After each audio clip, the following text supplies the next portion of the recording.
You're good. So this is the Pan-African Community Action Orientation and Presentation on Tools of Analysis and Organizational Principles. And these are, of course, the tools of analysis and organizational principles that we use, but they can be used and utilized movement-wide. So it doesn't just have to be with this organization, but these can be used in many other contexts and with many other organizations. Tools of analysis are the set of ideas that we use to compare, and to evaluate other ideas and events. So we have a whole range of problems that occur in our communities and things happening all the time, events that are happening all the time.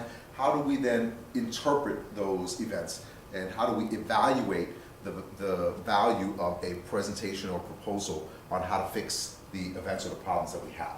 One of the ways that we think is most effective is to use a set tool of analysis as a way of evaluating the events or evaluating the ideas that are supposed to solve the event. So if we have a police shooting and someone gets up and says we should have more black police, as a response to the police shooting or as a way of solving police shootings, how do we evaluate the value or the extent to which that idea or proposal would actually work? Those are what the tools of analysis are supposed to provide for us. And organizational principles are those ideas around which we coalesce, the real fundamental things that make the organization move the way it does or have the level of unity that it does.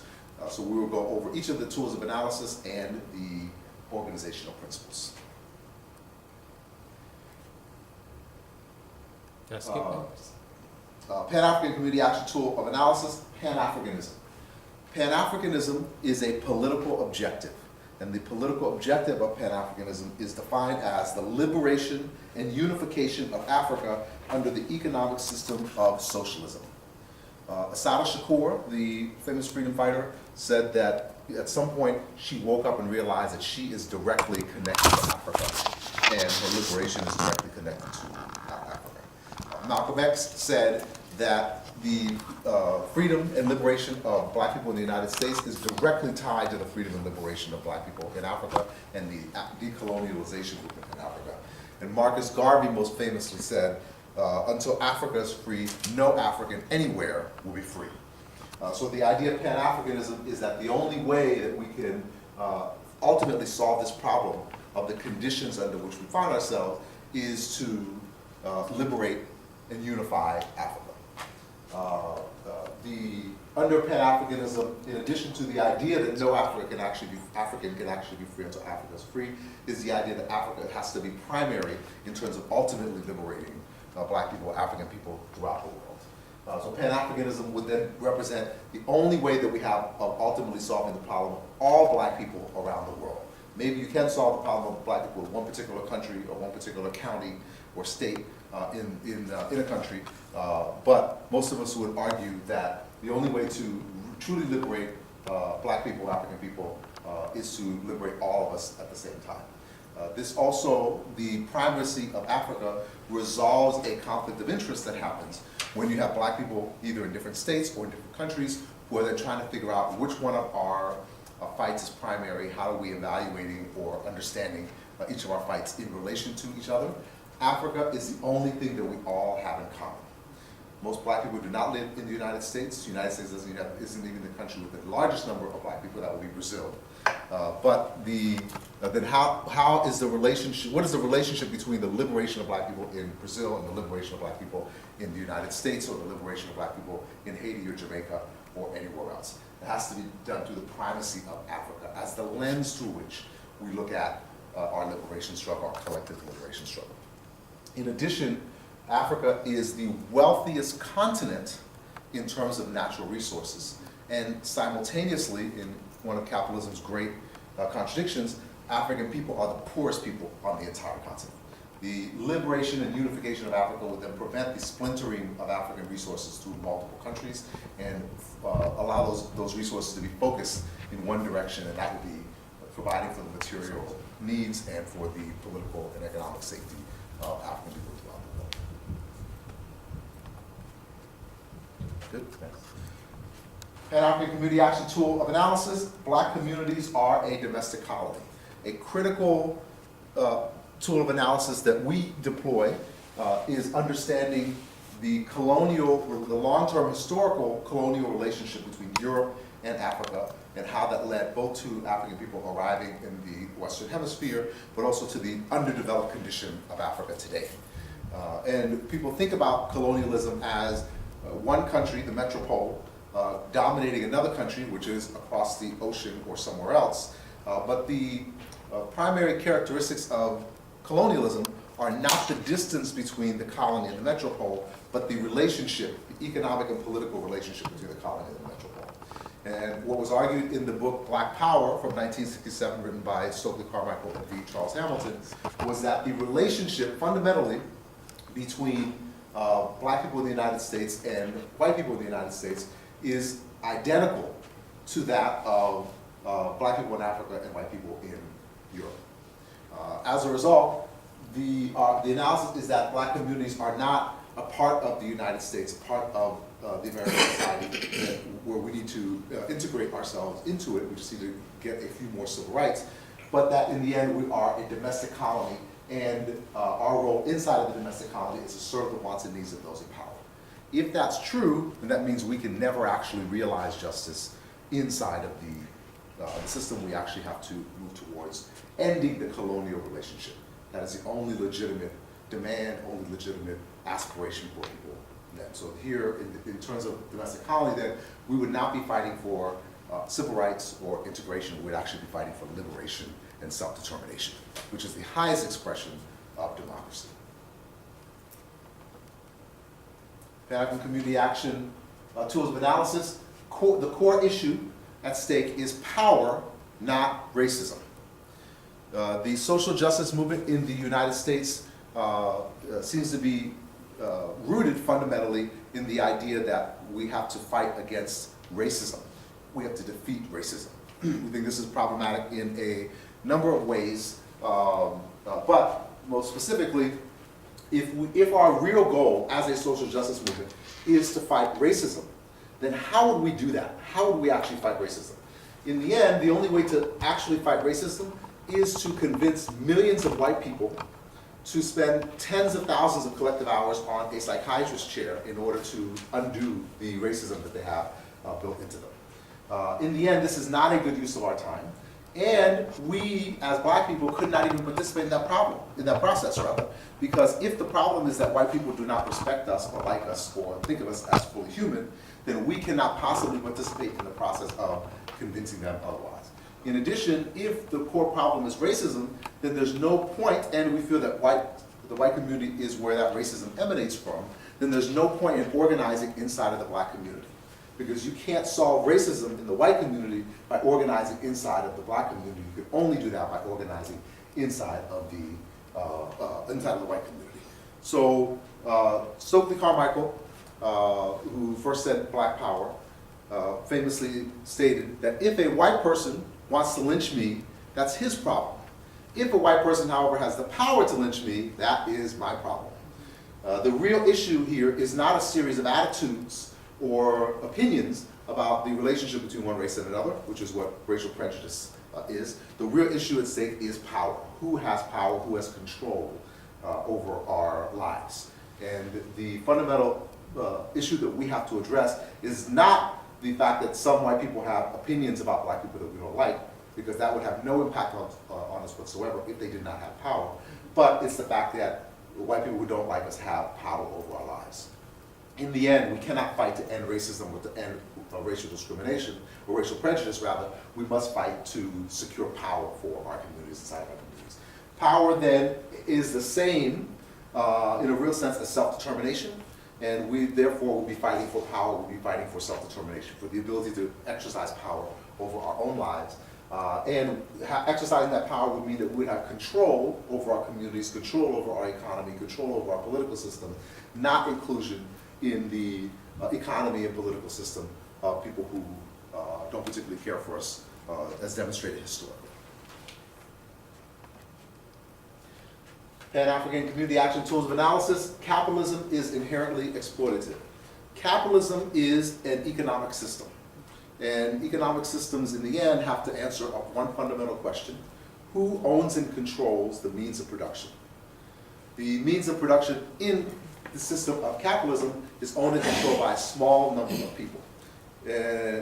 Because of the small number of people who own and control it, and because their primary motive is profit, then the way that the small number of people cannot possibly exercise full control, physical control over all of those resources, then that means that they have to exploit other people in order to gain their riches and gain their wealth. Capitalism is the exploitation of one human being by another in pursuit of profit. There's no way to sugarcoat this, there's no way to regulate this, there's no way to fix this. Capitalism as a system is anti-human and it's unjust. We therefore are opposed to capitalism, and we have to oppose it at every turn, and ending the conditions the poor conditions that our people endure is heavily dependent on ending the economic system of capitalism. Next one. Pan-African community action tools of analysis, intersectionality. There is not just one form of exploitation or one form of oppression. There are multiple forms of exploitation and oppression. And each one of those forms are valid, and valid in people's lives and the way that they experience them and interpret them, even if each of them don't weigh exactly the same. In the end, the idea of intersectionality, the core underlying idea of intersectionality is that until all of us are free, none of us can be free. So if we have a system now which is run and dominated by white men, and we build a movement that wants to replace the white men that run and control the system now with black men who run and control the system now, then we have solved the problem for black men, but we have not solved the problem for black women, we have not solved the problem for poor people, we have not solved the problem for queer people. There's a whole group of folks who will be left out. So if we are truly interested in liberation, then we must solve the problems for all the intersecting oppressions and exploitations, not just whichever primary one we end up landing on, whichever one we throw the dart at. The intersectionality also recognizes that because of these intersecting oppressions, then people can experience the exact same thing in many different ways. We have the problem with not recognizing or not looking at oppression and exploitation through the lens of intersectionality is that there's a tendency to think about black issues in terms of black men and women's issues in terms of white women. But black women then have a unique set of experiences that is not just black and it's not just women, but is the intersectionality of black women, and that is then double down for low-income black women. So low-income black women are seen as having the triple exploitation of capitalism, racism, and sexism, and we have to solve each of those problems together in order to achieve actual liberation. Of course, with the big three that we talk about are capitalism, racism, and sexism. Ending racism and sexism would not end capitalism, and capitalism is inherently exploitative. Therefore, just solving the problems of either racism or sexism, or even both racism and sexism, would not solve the problem of exploitation and oppression. And conversely, there are those who feel that capitalism is the root of racism and sexism, which it may have been the beginning of, but now they've taken on a life of their own, and think that if you end capitalism, automatically racism and sexism will fall. We do not believe that that's so, that we have to have an ongoing struggle against capitalism, an ongoing struggle against racism, and an ongoing struggle against sexism. Next. Pan-African Community Action Tools of Analysis, organization. We believe that we are experiencing exploitation and oppression, and there is only one way to end exploitation and oppression, and that is through organization. Organization is our primary imperative, and we have to be organized in order to liberate. No people have ever gotten up and tripped up and fell and accidentally landed in liberation or in freedom. And conversely, no oppressors have ever accidentally made a motion and then passed a motion to liberate the people who they were oppressing. The end of exploitation and oppression only happens through organized activity to end oppression and exploitation. So the only way that we're going to end oppression and exploitation, and the only way we're going to build a new society, is to organize. We must organize and do so from the bottom up. Pan-African Community Action Tools of Analysis. Organizing is a science. People talk about organizing and engage in organizing often, and then engage in campaigns as well. But but often don't give it the level of seriousness that it deserves. Organizing is a science. It can be understood, it can be quantified, it can be a very complex math problem, but it can be a math problem nonetheless. And there are several aspects of organizing that can be seen as a science. The method of organizing, how we go door to door, how we talk to people, how we organize information about people and track information about people, is one way in which organizing is science. But organizing is also a science to the extent that we understand the advancement of history. How does history move? How does history advance? What moves history? What advances history? We don't believe that history is a series of unrelated events, but that we can take a look at a society, understand its elements, and understand the factions inside of that society that are battling against one another, and then we can make predictions both about where the society is going and also how to get that society to the place where it's going or it should be going. So we can think about a science, history, the understanding of history, looking at it backwards, but also the making of history, looking at it forward. We can, in this society today, look at the elements of that society and say, these are the factors here, these are the strengths, these are the weaknesses, and this is the path to transform the society.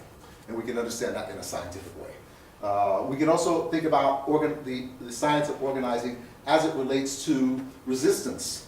And resistance would be the earliest phase of fighting back against oppression and exploitation, but all the way out to understanding what social change would be, all the way out to understanding in a scientific manner what social transformation would be, and all the way out to understanding in a scientific manner what it takes to make and win revolution. The Pan-African Community Action tools of analysis are Pan-Africanism, Black communities are a domestic colony, the core issue is power, not racism, capitalism is inherently exploitative, intersectionality, organization as an imperative, and understanding that organizing is a science. The Pan-African Community Action organizing principles, the things around which we organize, the things that hold the glue kind of that holds the organization together, or brings the people together. We are explicitly anti-exploitation, which means we are anti-capitalist. We are anti-race-based oppression, which means we're against racism or racial prejudice, even if we may have different ideas about how to address it or deal with it. We are explicitly anti-sex-based oppression, which includes both sexism and homophobia. And we, in the end, want to fight for power, not for reform or inclusion in the system that we see as corrupt. These are our organizing principles. That's it. Okay, yes? So regarding the slide that had the movement